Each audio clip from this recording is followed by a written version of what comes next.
दोस्तों MQM के मुस्तफ़ा कमाल साहब नहायत ही कम्पिटेंट इंसान हैं और वो काम करने की सलाहियत भी रखते हैं और काम करना जानते भी हैं। उनको मुकम्मल मालूमात हैं कि काम कैसे करना है और वो अपनी फील्ड में पूरी एक्सपर्टीज रखते हैं।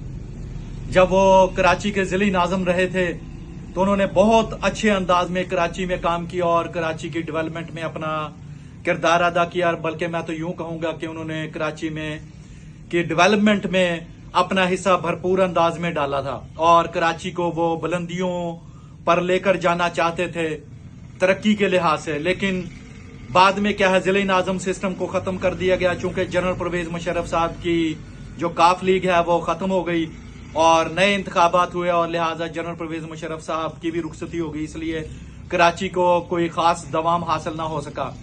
लेकिन अब वो वजीर सेहत हैं और भरपूर अंदाज में जो काम करने की ठाने हुए हैं। दूसरा यहाँ पर यह नुकसान रहा है कि कराची को अगर सूबा बना दिया जाए तो आपको ये यकीन होना चाहिए कि कराची इस वक्त एक मिनी दुबई है और कराची दुबई से भी आगे निकल सकता है इनकम कमाने के सोर्स में, क्योंकि कराची के पास बहुत सारे वसाइल हैं और कराची में तरक्की करने की बहुत सारी जो है वजूहात हैं कि कराची जो है वसी और रीज अंदाज में तरक्की कर सकता है। और ये कराची यूं समझ ले आप पूरे मुल्क को रोजगार फराहम कर सकता है। एटलीस्ट 1 करोड़ लोगों को कराची के अंदर इतनी सलाहियत है कि वो लोगों को रोजगार फराहम कर सकता है।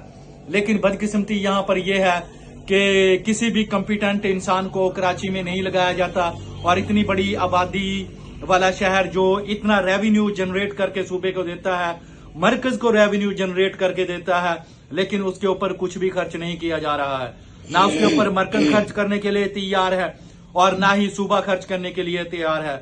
सूबाई हुकूमत इसलिए खर्चा करने के लिए तैयार नहीं है चूंकि सूबाई हुकूमत को वहां पर कराची में वोट नहीं मिलते हैं। कराची की टोटल 25 सीटें हैं, 25 में से तकरीबन 23 पर MQM का जो है वो होल्ड है। बाकी 2 सीट पर जो है पीपल्स पार्टी कामयाब होती है।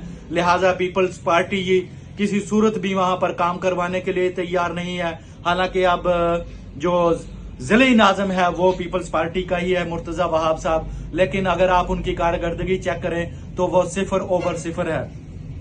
कराची के साथ सौतेले वाला सलूक किया जा रहा है, जैसे सौतेली माँ होती है या सौतेला बेटा होता है या सौतेली औलाद होती है, उसके साथ भी वैसा ही सलूक हो रहा है जो सौतेली औलाद के साथ हमारे मुआशरे में आमतौर पर किया जाता है।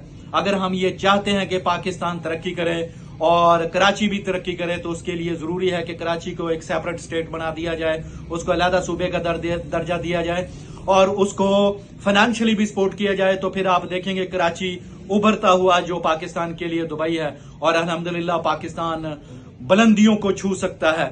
वस्सलाम।